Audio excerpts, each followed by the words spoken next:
mon mari n'arrêtait pas de m'appeler par le prénom de ma petite sœur. J'ai commencé à l'appeler par le prénom de mon ex. Cela faisait 7 ans que j'étais marié avec Julien quand ma petite sœur, Élise, est revenue en ville après son divorce. Elle avait besoin de soutien, alors je l'ai invitée à rester chez nous quelques semaines le temps qu'elle trouve un appartement. Julien était bizarrement excité à l'idée qu'elle emménage.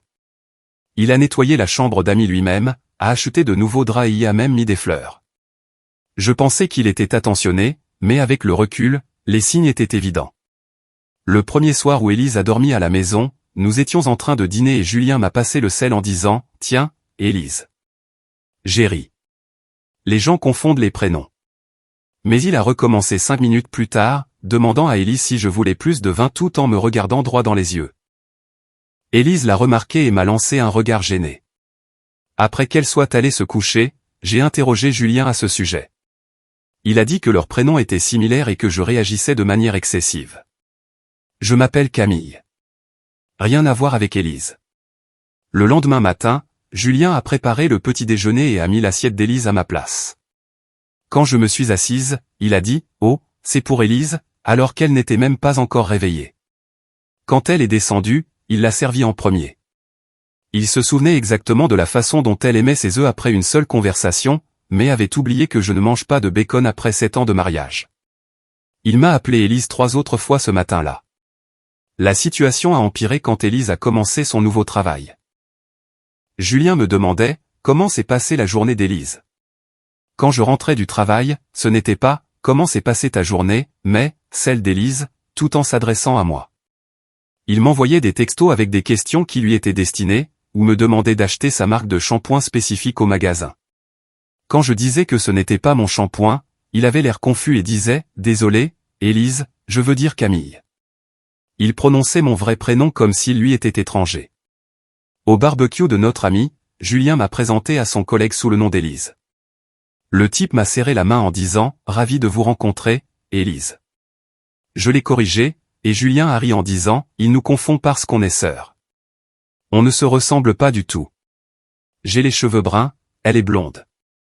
Je mesure 1m73, elle fait 1m57. » Le collègue avait l'air confus mais a laissé couler. Julien m'a appelé Élise 4 fois de plus à cette fête. Les gens commençaient à le remarquer. Notre ami Lucas m'a pris à part pour me demander si tout allait bien. 2 semaines après l'arrivée d'Élise, Julien a commencé à nous comparer constamment. Il disait qu'Élise faisait mieux le café. Que Élise pliait les serviettes correctement.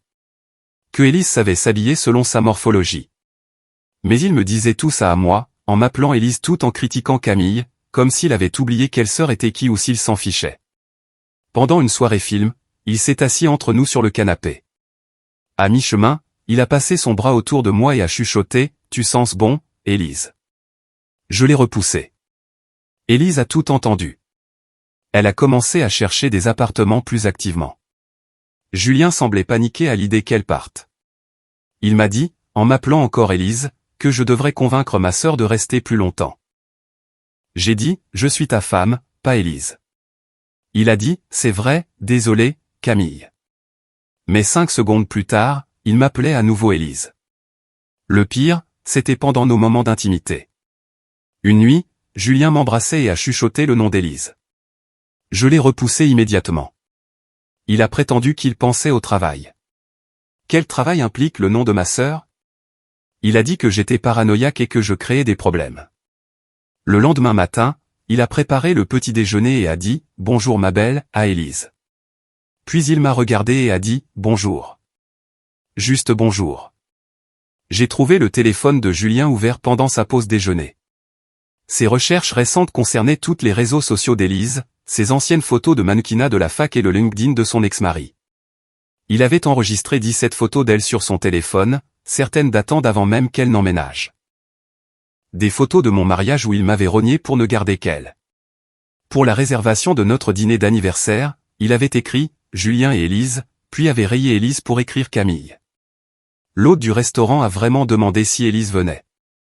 Julien a répondu « Peut-être la prochaine fois ». J'ai craqué. J'ai commencé à l'appeler par le prénom de mon ex-copain, Thomas.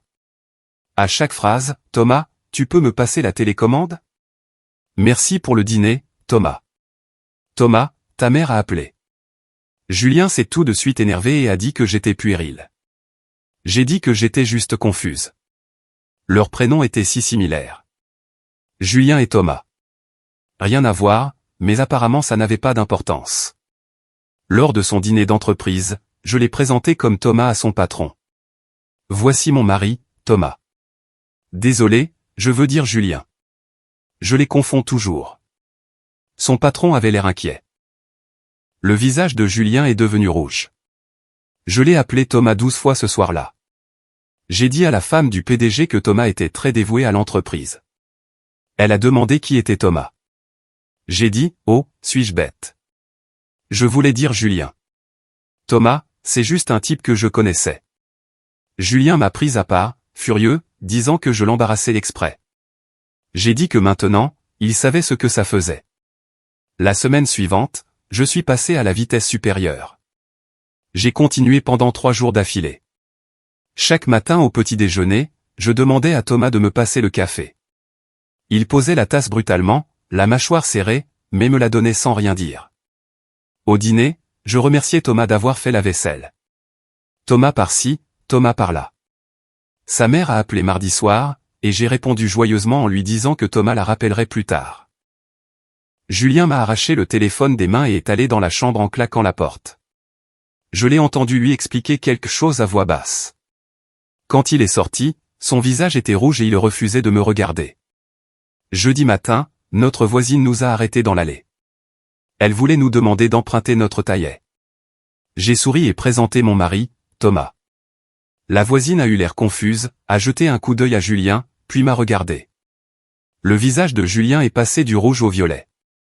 Il m'a corrigé entre ses dents serrées, disant que son nom était Julien. Que ça avait toujours été le cas. J'ai ri et j'ai dit, je mélange toujours ces prénoms. Ils sonnent tellement pareils. La voisine a pris son taillet et est partie rapidement. Julien a attendu qu'elle soit rentrée chez elle avant d'exploser. Il a dit que j'étais manipulatrice et cruelle, que je l'humiliais exprès, que toute cette histoire était toxique et devait cesser. Je me suis appuyé contre la voiture, j'ai sorti mon téléphone, ouvert mon application de notes et fait défiler la liste que je tenais. 43 fois en 3 semaines. Je les ai lus à voix haute. Date, heure, contexte. Chaque fois qu'il m'avait appelé Élise, au petit déjeuner, pendant le dîner, au lit, au barbecue, à son événement d'entreprise. La bouche de Julien s'est ouverte, mais rien n'en est sorti. Élise m'a trouvé dans la cuisine cet après-midi-là en train de faire du café. Elle a fermé la porte et s'est appuyée contre elle. Elle a dit qu'elle se sentait très mal à propos de tout ça, qu'elle n'avait jamais voulu causer de problème dans mon mariage, qu'elle aurait peut-être dû rester à l'hôtel à la place. Je lui ai dit que ce n'était pas sa faute. Julien avait fait ses choix. Elle n'avait rien fait de mal. Mais j'ai remarqué qu'elle cherchait un appartement tous les soirs sur son ordinateur portable au lieu de regarder la télé avec nous. Elle avait commencé à prendre son petit déjeuner avant que Julien ne se réveille, évitant d'être seule dans la même pièce que lui. Quand il proposait de l'aider pour quelque chose, elle trouvait des excuses ou attendait que je sois là aussi. Elle avait 3 visites d'appartement prévues pour le week-end. Mathieu a appelé vendredi soir pendant que Julien était à la salle de sport. Il a dit qu'il avait entendu parler du dîner d'entreprise par des amis communs. Les gens parlaient. Le patron de Julien avait apparemment demandé à quelqu'un si tout allait bien à la maison. Mathieu a dit que le comportement de Julien au barbecue avait mis tout le monde mal à l'aise. La façon dont il continuait à m'appeler Élise. La façon dont il regardait ma sœur. Il a dit qu'il était content que je me défende, même si ma méthode était peu conventionnelle. Nous avons parlé pendant 20 minutes. Il a proposé de passer si j'avais besoin de parler à quelqu'un. Je lui ai dit que ça allait, mais que j'appréciais. Quand Julien est rentré, il a demandé à qui je parlais. J'ai dit, Mathieu. Le visage de Julien s'est crispé, sa mâchoire s'est serrée et ses yeux se sont plissés. Il a demandé de quoi nous parlions. J'ai dit, du barbecue. Il est allé prendre une douche sans dire un mot de plus. J'ai commencé à tout documenter dans un vrai carnet au lieu de simplement mon téléphone. J'ai acheté un petit journal à la papeterie. Chaque fois que Julien m'appelait Élise, je l'écrivais. Date, heure, contexte exact, qui d'autre était présent. Mardi matin à 7h15 pendant le petit déjeuner alors qu'Élise dormait encore. Jeudi à 18h30 pendant que nous regardions les informations. Samedi après-midi à 14h alors que nous faisions du jardinage. La liste s'allongeait. À la fin de la 4e semaine, j'avais 37 incidents documentés. Je les ai comptés, j'ai fait le calcul. Le schéma ne s'améliorait pas, il empirait. La première semaine comptait 7 incidents. La semaine 2 en avait 9. La semaine 3 en avait 11. La semaine 4 en avait 10 jusqu'à présent, et nous n'étions que samedi. Dimanche soir, Julien est rentré avec des fleurs. Il les a posées sur le comptoir de la cuisine et a dit qu'il était désolé. Il a dit qu'il ferait plus d'efforts pour dire le bon prénom, qu'il savait que ça me dérangeait. Qu'il ne voulait pas me blesser. J'ai mis les fleurs dans un vase. Nous avons préparé le dîner ensemble, nous nous sommes assis pour regarder un film. À mi-chemin, il a demandé si Élise voulait plus de pop-corn. Je tenais le bol. Il me regardait droit dans les yeux. Je le lui ai fait remarquer. Il a dit qu'il voulait demander si je pensais qu'Élise en voudrait quand elle descendrait. Elle était dans sa chambre. 20 minutes plus tard, il a commenté qu'Élise avait l'air fatiguée aujourd'hui. J'étais assise à côté de lui sur le canapé. Élise était toujours à l'étage. Je lui ai demandé ce qu'il voulait dire. Il s'est mis sur la défensive. Il a dit qu'il parlait de plus tôt au dîner. J'étais au travail pendant le dîner. Élise avait mangé seule avec lui. Il s'est levé et est allé se coucher tôt. J'ai trouvé le téléphone de Julien sur le chargeur lundi matin pendant qu'il était sous la douche. Je ne fouinais pas, je branchais juste le mien à côté du sien. Son écran s'est allumé avec une notification de texto d'Élise. J'ai pris son téléphone, ouvert leur fil de discussion. Il lui envoyait directement des SMS, lui demandant comment s'était passée sa journée, comment se passait son nouveau travail, si elle avait besoin d'aide pour déplacer des meubles, faisant des projets pour l'aider à faire ses cartons samedi sans m'en parler. Les messages étaient amicaux, rien d'inapproprié, mais le secret me dérangeait plus que le contenu. Pourquoi ne m'avait-il pas dit qu'il envoyait des textos à ma sœur? Pourquoi faire des projets sans m'inclure? J'ai fait des captures d'écran, je me les suis envoyées, j'ai supprimé la preuve que je l'avais fait et j'ai remis son téléphone exactement là où il était. Élise est venue me voir mardi après le travail, m'a montré son téléphone, les messages de Julien. Elle a dit qu'elle gardait ses réponses brèves et professionnelles, mais qu'elle était mal à l'aise avec la fréquence à laquelle il la contactait. Elle répondait par des réponses d'un seul mot ou juste des émojis pouces levés. Il envoyait 3 ou 4 messages pour chacun des siens. Elle m'a dit qu'elle avait trouvé un appartement, signé le bail ce matin-là, et qu'elle déménageait dans 2 semaines, bien plus tôt que le plan initial de 6 semaines. Elle avait l'air soulagée en le disant. Je l'ai prise dans mes bras, je lui ai dit que je comprenais. Elle a dit qu'elle serait toujours en ville. Nous pourrions déjeuner chaque semaine, mais elle avait besoin de son propre espace. Elle avait besoin de ne pas être la raison pour laquelle mon mariage s'effondrait. J'ai vérifié nos relevés de carte de crédit mercredi soir pendant que Julien dormait à côté de moi. J'ai fait défiler les dépenses du mois dernier. J'ai trouvé 330 € d'achat que je ne reconnaissais pas. Une marque de café coûteuse du magasin chic du centre-ville. Le genre qu'Élise avait mentionné aimer une fois. De nouvelles serviettes pour la chambre d'amis dans la couleur exacte qu'elle avait trouvée jolie. Une carte cadeau pour son magasin de vêtements préféré. Des produits de bain dans son parfum préféré. Le tout débité sur notre carte commune, toute chose spécifiquement pour elle. J'ai fait des captures d'écran de tout, je les ai ajoutées à un dossier sur mon téléphone intitulé « Preuve ». Je me suis endormi en tournant le dos à Julien. Jeudi matin, je l'ai confronté au petit déjeuner. Je lui ai montré les relevés de carte de crédit sur mon téléphone, lui ai demandé d'expliquer les 285 € d'achat pour ma sœur. Il a dit qu'il était juste un bon hôte, qu'elle traversait un divorce et qu'il voulait qu'elle se sente la bienvenue. J'ai demandé pourquoi il avait besoin de lui acheter des cadeaux coûteux alors qu'elle ne restait que quelques semaines. Il a dit que j'étais paranoïaque et jalouse, que je transformais quelque chose d'innocent en quelque chose de laid. J'ai souligné qu'il avait oublié notre anniversaire le mois dernier, ne m'avait pas acheté de fleurs, n'avait pas fait de réservation, avait complètement oublié jusqu'à ce que je le mentionne 2 jours plus tard, mais qu'il se souvenait de la marque de café préférée d'Élise après une seule conversation. Il a dit que ce n'était pas juste. J'ai dit que ça montrait exactement où étaient ses priorités. Il est parti au travail sans finir son petit déjeuner. J'ai passé le week-end à éviter Julien.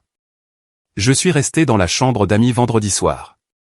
Samedi matin, il m'a trouvé en train de faire du café et a dit que nous devions parler. Il a suggéré une thérapie de couple. Les mots sont sortis vite, comme s'il les avait répétés. Je l'ai regardé, debout là dans sa chemise froissée et ses cheveux en désordre. Il pensait probablement qu'un conseiller prendrait son parti. Me dirait que j'étais folle et jalouse, que je créais des problèmes à partir de rien. J'ai dit oui immédiatement. Julien a eu l'air surpris. Je voulais qu'un professionnel entende à quelle fréquence il m'appelait par le prénom de ma sœur. Je voulais que quelqu'un d'objectif soit témoin de ce qui se passait. Nous nous sommes assis à la table de la cuisine et Julien a trouvé une conseillère en ligne. Sandrine Faure. Elle avait de bonnes critiques et un créneau la semaine suivante. Il a pris le rendez-vous pendant que je regardais. Il a cliqué sur les formulaires et saisi nos informations. Ses mains tremblaient un peu quand il tapait. La confirmation du rendez-vous est arrivée sur son téléphone. Mardi à 16h. Julien a dit que cela nous aiderait à arranger les choses. Je n'ai pas répondu, j'ai juste ramené mon café dans la chambre d'amis et fermé la porte. Mardi après-midi, j'ai sorti le carnet que je tenais. J'ai compté 37 fois où Julien m'avait appelé Élise en 4 semaines. J'avais daté chaque incident, noté le contexte, ce que nous faisions, qui d'autres étaient présents. J'ai mis le carnet dans mon sac à main. Julien est rentré tôt du travail, s'est changé pour mettre des vêtements plus corrects. Nous avons conduit jusqu'au cabinet de Sandrine en silence. Le bâtiment était au centre-ville, près du palais de justice. Bureau au 3e étage avec des murs beiges et des fauteuils confortables. Sandrine nous a accueillis à la porte. La cinquantaine, cheveux gris tirés en arrière, expression calme. Elle a désigné le canapé et s'est assise en face de nous dans un fauteuil. Elle nous a demandé d'expliquer pourquoi nous étions là. Julien a commencé à parler de problèmes de communication, de la façon dont nous avions du mal ces derniers temps, de la façon dont l'emménagement de ma sœur avait créé des tensions. Il rendait cela si raisonnable, comme des problèmes de mariage normaux. Sandrine s'est tournée vers moi, a demandé mon point de vue. J'ai sorti le carnet, j'ai lu les 10 premiers incidents, les dates, les contextes, le schéma. Le visage de Julien est devenu pâle. J'ai continué à lire. 15 incidents, 20, 37 au total en 4 semaines. L'expression de Sandrine a changé. Ses sourcils se sont froncés. Elle s'est penchée en avant dans son fauteuil, a demandé à Julien si c'était exact. Il a hoché la tête lentement, a dit qu'il n'avait pas réalisé que c'était autant de fois. Sandrine a écrit quelque chose dans son bloc-notes. Elle a demandé directement à Julien pourquoi il pensait qu'il continuait à utiliser le prénom d'Élise. Julien a bafouillé sa réponse.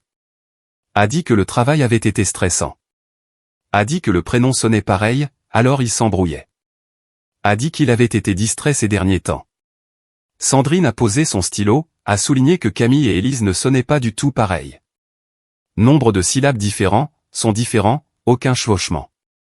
Elle a demandé ce qui, spécifiquement dans le stress du travail, le poussait à appeler sa femme par le prénom de sa sœur à répétition. Julien a ouvert la bouche, l'a refermée, a réessayé, a dit qu'il ne savait pas. Il s'embrouillait juste parfois. Sandrine a demandé s'il mélangeait les prénoms d'autres personnes, d'autres membres de la famille, collègues, amis. Julien a secoué la tête. Juste le mien et celui d'Élise. Sandrine a pris une autre note. La séance a duré 50 minutes. Elle nous a donné des devoirs. Julien devait se reprendre chaque fois qu'il utilisait le mauvais prénom. Corriger immédiatement. Reconnaître ce qu'il avait fait. Nous avons programmé un autre rendez-vous pour la semaine suivante. Nous sommes rentrés en silence à nouveau. Ce soir-là, Julien a à peine parlé. Assis sur le canapé a fixé la télé sans vraiment regarder. J'ai fait le dîner. Nous avons mangé séparément. Lui dans le salon. Moi dans la cuisine. Vers 22h, je suis allé au lit. Julien est arrivé 1 heure plus tard, s'est glissé sous les couvertures à côté de moi. J'ai fait semblant de dormir. Il s'est rapproché, a mis sa main sur mon épaule, a commencé à embrasser mon cou. Je suis resté immobile, je n'ai pas répondu. Il a continué. Sa main est descendue le long de mon flanc. Puis il l'a chuchoté. Élise. Le prénom est sorti doucement contre mon oreille. Je l'ai repoussé violemment, je me suis assise et j'ai allumé la lampe. Le visage de Julien s'est décomposé. Il a commencé à pleurer, pleurant vraiment avec des larmes coulant sur son visage. Il a dit qu'il ne savait pas ce qui n'allait pas chez lui. Il a dit qu'il ne comprenait pas pourquoi il continuait à faire ça. Ses épaules tremblaient. Je suis sorti du lit, je suis retourné dans la chambre d'amis, j'ai verrouillé la porte derrière moi. Le samedi matin est arrivé trop vite. Le jour du déménagement d'Élise. J'avais à peine dormi. Je suis descendu pour trouver Julien déjà habillé. Il avait pris sa journée. Il ne me l'avait pas dit avant hier. Il mettait ses chaussures quand la voiture d'Élise s'est garée dehors. Elle avait loué une camionnette. Julien a pratiquement couru vers la porte. J'ai suivi lentement, je l'ai regardé l'accueillir avec un grand sourire, le premier vrai sourire que je voyais de lui depuis des jours. Il a attrapé des cartons dans la chambre d'amis, les a descendus les escaliers 4 à 4, a fait des blagues sur la quantité d'affaires qu'elle avait accumulées. Élise a ri, ce rire facile qu'elle avait toujours eu. Julien s'illuminait chaque fois qu'elle le faisait. Ils ont travaillé ensemble à charger le camion. Julien savait exactement où chaque carton devait aller, organisait tout parfaitement, parlait du meilleur itinéraire vers son nouvel appartement, demandait si elle avait besoin d'aide pour déballer. Je me tenais dans l'embrasure de la porte tenant un petit carton, regardant mon mari montrer plus d'énergie et d'enthousiasme qu'il ne m'en avait montré depuis des mois, plus qu'il n'en avait montré pour notre anniversaire, plus qu'il n'en avait montré pour tout ce qui nous concernait. La camionnette s'est remplie. Julien a fermé la porte arrière, a dit à Élise qu'il la suivrait jusqu'au nouvel endroit, l'aiderait à décharger. J'ai dit que je ne venais pas. J'avais des choses à faire ici. Julien m'a à peine regardé, a juste hoché la tête et est monté dans sa voiture. Je les ai regardés s'éloigner, je suis resté là dans l'allée vide, me sentant comme une étrangère, comme quelqu'un visitant sa propre vie de l'extérieur. La maison semblait différente avec Élise partie, plus calme, mais pas paisible. Julien est rentré ce soir-là épuisé. Il a dit que l'appartement était petit mais agréable. Il a dit qu'Élise semblait heureuse d'avoir son propre espace. Puis il a commencé à demander si je pensais que l'appartement était trop petit, si elle pouvait se le permettre avec son nouveau salaire, si elle avait assez de meubles, si elle se sentirait seule en vivant seule après son divorce. Il a continué pendant 20 minutes. Chaque phrase concernait Élise, comment elle allait, ce dont elle avait besoin, si nous devrions prendre de ses nouvelles plus souvent. J'ai fait le dîner pendant qu'il parlait, mis la table, me suis assise pour manger. Julien a continué, a dit que peut-être nous devrions l'inviter à dîner la semaine prochaine, s'assurer qu'elle s'installait bien. D'accord. J'ai posé ma fourchette, je lui ai dit qu'Élise allait bien. C'était une femme adulte qui avait déjà été mariée. Elle pouvait gérer le fait de vivre seule. Julien a eu l'air blessé, a dit qu'il était juste inquiet. J'ai dit qu'il était obsédé. Il l'a nié. Mais le lendemain matin, il a encore parlé d'elle au petit déjeuner. Et cet après-midi-là. Et avant de se coucher. Mardi soir, je me suis réveillé avec de la lumière venant du couloir. J'ai vérifié l'heure. 2 heures du matin. Je me suis levé et j'ai trouvé Julien sur le canapé avec son téléphone. La luminosité de l'écran éclairait son visage dans le noir. Je me suis approché, j'ai vu les réseaux sociaux d'Élise sur l'écran. Il faisait défiler ses photos, s'arrêtant sur certaines, zoomant. J'ai demandé ce qu'il faisait. Julien a sursauté, a failli faire tomber le téléphone. Il a dit qu'il vérifiait juste qu'elle allait bien, s'assurant qu'elle avait posté récemment pour savoir qu'elle était en sécurité. J'ai souligné que vérifier les réseaux sociaux de quelqu'un à 2 heures du matin n'était pas une inquiétude normale. C'était de l'obsession. Julien s'est mis sur la défensive. Il a dit que je réagissais encore de manière excessive, que je transformais tout en problème, mais ses mains tremblaient. Il a fermé l'application, et retourné se coucher. Je suis resté sur le canapé, j'ai fixé le plafond sombre. Le comportement devenait effrayant maintenant. Pas juste blessant, vraiment effrayant. Mathieu est passé mercredi après-midi avec du café. Il a dit qu'il s'inquiétait depuis le dîner d'entreprise. Il voulait prendre des nouvelles. Nous nous sommes assis à la table de la cuisine et je lui ai tout raconté. La séance de thérapie, le carnet avec les 37 incidents, Julien prenant congé pour le déménagement d'Élise, la vérification des réseaux sociaux à 2 heures du matin. Mathieu a écouté sans m'interrompre. Quand j'ai fini, il est resté silencieux 1 minute. Puis il a dit doucement que Julien pourrait avoir besoin d'une thérapie individuelle, pas juste une thérapie de couple, que ce niveau de focalisation sur une personne n'était pas normal, n'était pas sain. Il a dit que cela lui rappelait son frère qui avait développé un attachement malsain pour une collègue, et avait eu besoin d'une aide professionnelle pour s'en sortir. J'ai demandé ce qui s'était passé avec son frère. Mathieu a dit que cela avait pris des mois de thérapie, mais qu'il avait fini par s'en sortir, qu'il allait mieux. J'ai hoché la tête. J'ai senti quelque chose se détendre dans ma poitrine.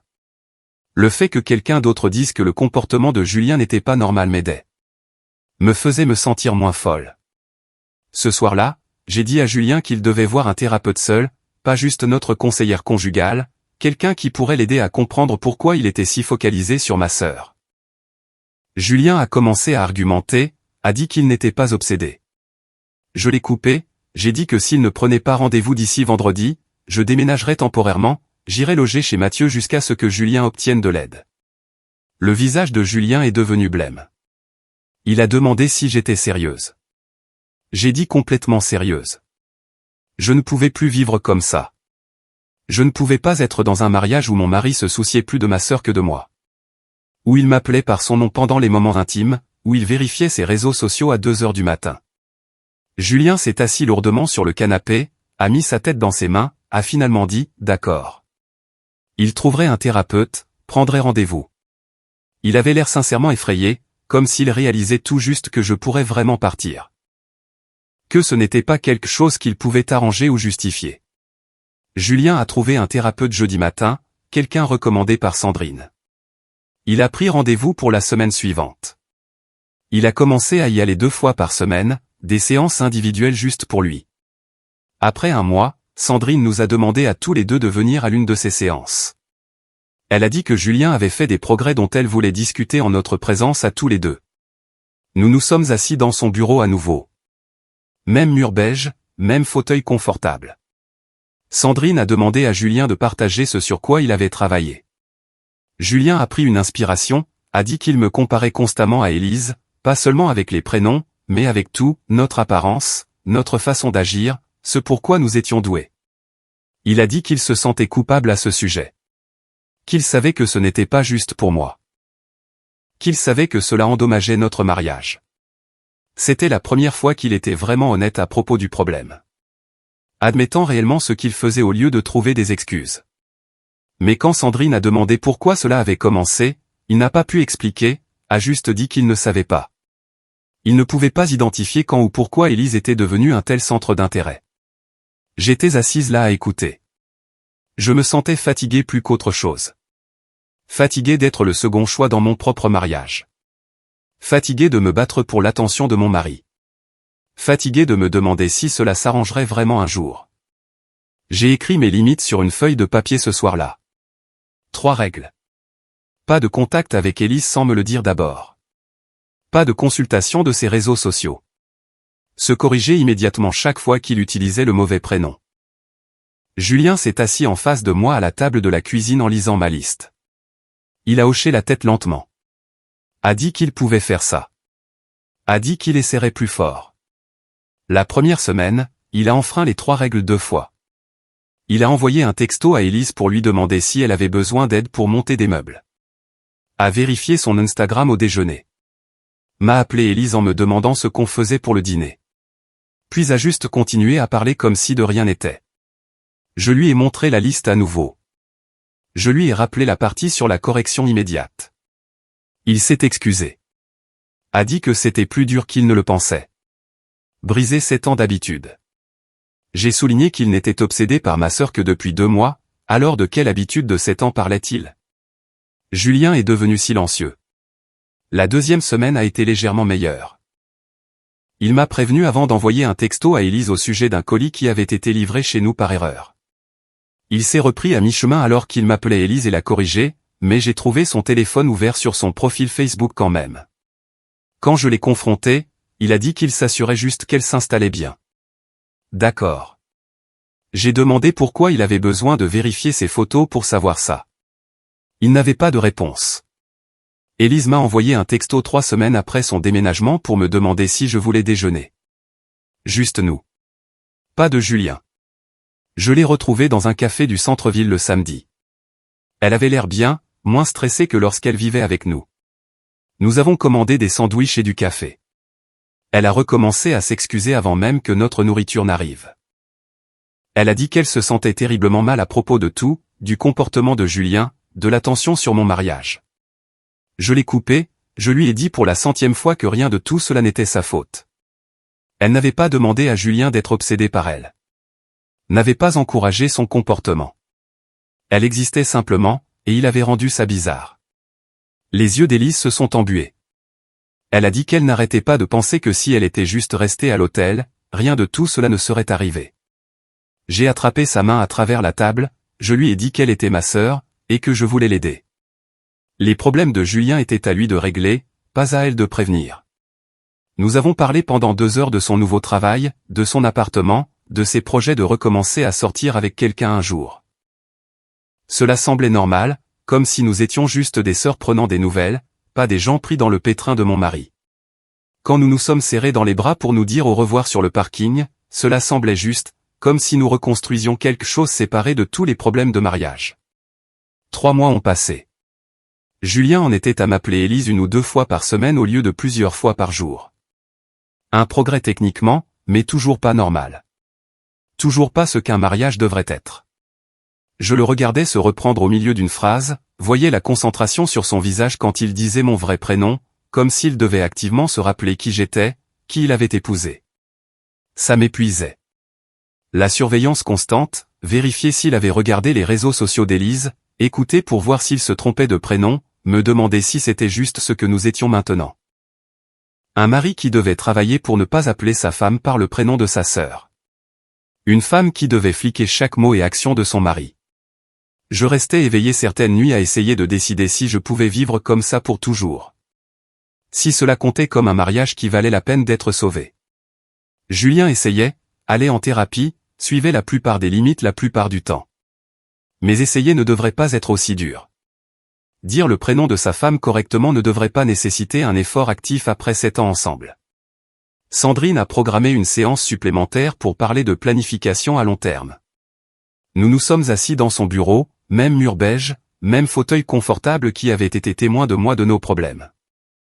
Elle a sorti un dossier avec des papiers, un plan structuré qu'elle avait créé, thérapie continue pour nous deux, points mensuels sur les limites et les progrès, conversations honnêtes sur les attentes. Elle nous a regardés tous les deux sérieusement.